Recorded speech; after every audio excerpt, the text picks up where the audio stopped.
Today I'd like to talk about the problem of urinary incontinence in Ireland.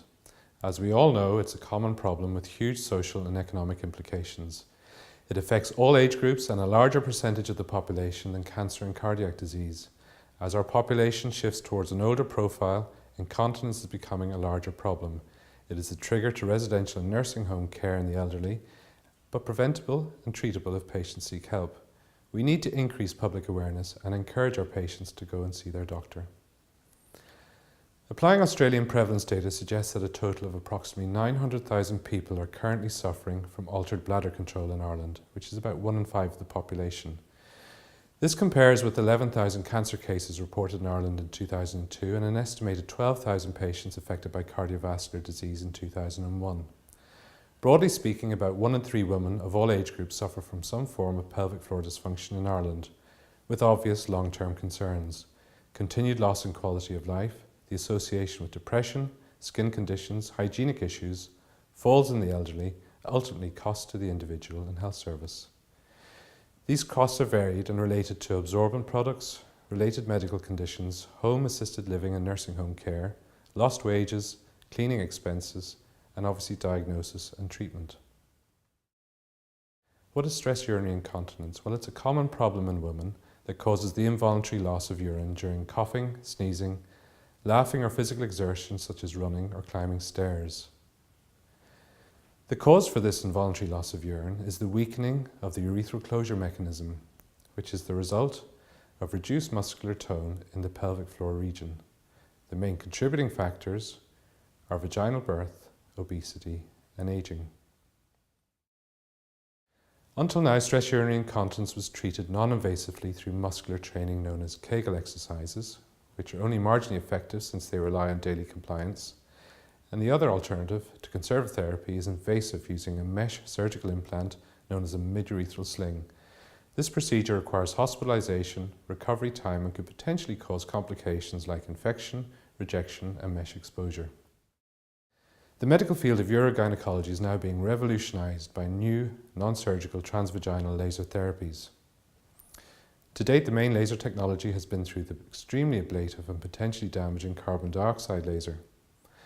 However, laser technology has now been developed using a fractional pulsed erbium laser that is proving to be very effective and, most importantly, non-ablative or damaging to the vaginal tissue. There are currently 4 applications for this technology: treatment of incontinence, vaginal laxity, vaginal prolapse, and vaginal atrophy. And today I'm going to focus on one of these applications, Incontilase for stress urinary incontinence. Incontilase is innovative and unique non-invasive erbium laser therapy for incontinence. It is based on the laser producing a non-ablative photothermal heating effect on collagen in the vaginal walls, causing restructuring and stimulation of new collagen synthesis and shrinkage of the urethral and anterior bladder wall region, which gives greater support to the bladder and the return of normal continence. The indications for Incontilase therapy are mild and moderate stress and mixed urinary incontinence. Preliminary clinical studies show that it is an efficient, easy to perform and safe procedure. The procedure is incisionless and virtually painless, with no ablation, cutting, no bleeding, and no sutures. A special handpiece similar to the speculum used during a smear test is inserted into the vagina. The vaginal region is then treated with subablative laser pulses. 2 laser sessions with a 1-month interval are recommended. Most importantly, the patient can immediately return to normal everyday activities. So the advantages are clearly that it's a 15-minute walk-in, walk-out procedure. It's incisionless and virtually painless. There's no ablation, no cutting, no bleeding, and no sutures. No anesthesia nor antibiotics are needed, and it has a high success rate and a high patient satisfaction.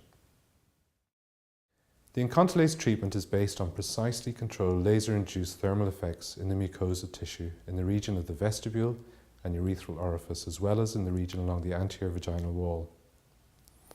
The laser used in Incontilase clinical trials has built-in technology solutions that enable delivery of specially composed laser energy packages to the vaginal mucosal tissue and to the collagen-rich endopelvic fascia. Studies have shown that the resulting collagen neogenesis and remodeling leads to the shrinking and tightening of irradiated tissues and the return of normal continence function.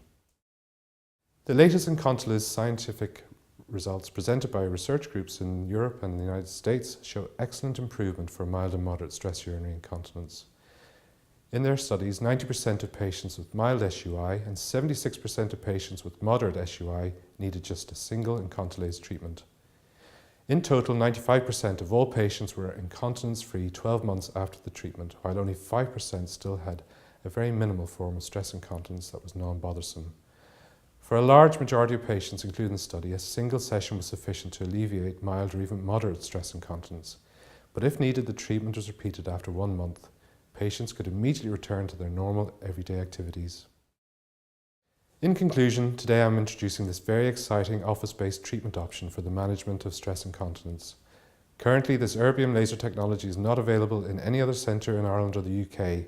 This is now a very unique treatment option for women with whom invasive surgery may not be desirable or appropriate.